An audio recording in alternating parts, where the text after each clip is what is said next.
یار ایک سوال ہے جو میرے دل میں اور پوری پبلک پورے پاکستان کے دل میں آیا ہے جی تو وہ میں آپ کے سامنے رکھنا چاہتا ہوں. وہ سوال یہ کہ عوام پوچھنا چاہتی ہے کہ آپ دین کے ٹھیکیدار کیوں بنے؟ یار میں دین کا ٹھیکیدار نہیں ہوں. اصل بات یہ ہر مسلمان کی ذمہ داری ہے. اب میں بولتا ہوں جس کے پاس بھی اتنا نالج ہو اتنا علم ہو اس کے ساتھ شیئر کرنا چاہیے. حضرت مولانا رضا رحمۃ اللہ علیہ کا فرمان ہے، جو تبلیغ کے بانی ہے، وہ کہتے تھے کہ خود کو کنواں نہ بناؤ، بادل بنو برسوں لوگوں پر. تو جتنا بھی علم ہے شیئر کرو آپ. مجھے اس کے اوپر ایک واقعہ یاد آ گیا. میں نے واقعہ سنا تھا کہ ایک بزرگ تھا، ایک بستی میں رہ رہا تھا. تو اللہ تعالیٰ نے کہا کہ اس بستی کو پلٹ دو. تو وہ بستی کی طرف جب جبریل امین آئے نیچے تو اس بستی سے نور آیا. تو اللہ تعالیٰ سے کہنے لگا یا اللہ اس میں تو نیک لوگ بھی ہیں. اس نے کہا جا کے دیکھ کر آؤ کتنے ہیں. تو مطلب ایک ہی ہے.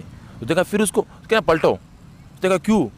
کہنے لگا اس نیک بندے کو میرا عبادت تو کر رہا ہے لیکن یہ دعوت نہیں دے رہا، اس کی عبادت کا فائدہ نہیں ہے. تو میں یہ کہوں گا کہ یہ جو ہے نا دین کی دعوت